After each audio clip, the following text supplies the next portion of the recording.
নির্বাচন বিষয়টা তো এরকম না যে আমরা আগামী মাসে দিয়ে দিচ্ছি বা 3 মাস পরে দিয়ে দিচ্ছি। আমরা কিন্তু কোনো সময়সীমা বলিনি। পুলিশের যে ভূমিকা জানেন যে গণঅভ্যুত্থানের ক্ষেত্রে পুলিশের একটা ভূমিকা ছিল। পুলিশ ব্রুটালিটি করেছে এবং অনেক নিরপরাধ এবং নিরস্ত্র ছাত্রদের উপর গুলি চালিয়েছে, এটা এস্টাবলিশড।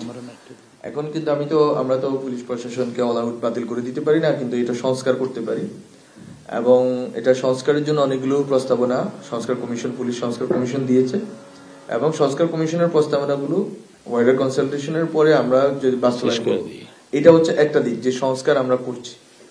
আনসারদের বিষয়টাও আমি মনে করি যে বিষয়টা এরকমই যে আনসারদের ভিতরে অনেক ইনস্টেবিলিটি ছিল, এটা বোধহয় আমার জানা মতে এটা অনেক কমে এসেছে এবং এটাকে ঢেলে সাজানোর কিছু সুযোগ আছে, সেই সুযোগটা আমরা নিব।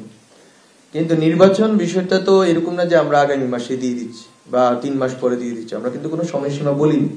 আমরা বলছি প্রস্তুতি চলমান আছে, এই প্রস্তুতির অনেকগুলো পর্ব থাকতে পারে। এটা প্রশাসনিক ভাবে হয়তো আমরা প্রস্তুতি নিচ্ছি, হয়তো আমরা আইন শৃঙ্খলার প্রস্তুতি হয়তো নিচ্ছি না।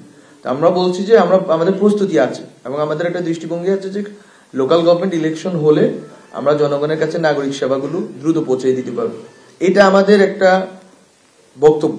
কিন্তু পুলিশের সংস্কারের কাজ অথবা আনসারদেরকে ঢেলে সাজানোর কাজ, এটা তো একটা প্রক্রিয়ার অংশ সংস্কারের, তো এটা ঘটবে এবং আমরা মনে করি যে একটা সময় গিয়ে যখন হবে তখন অবশ্যই আমরা এটা দেখতে চাইবো যে যাতে হচ্ছে যে পুলিশ আগের ভূমিকায় না থাকে, সংস্কার মানে ওরা যাতে রিফর্মড একটা পুলিশ প্রশাসন এবং ইনস্টিটিউশন আকারে মুভ করে এবং আনসারদের ক্ষেত্রে একই সত্য।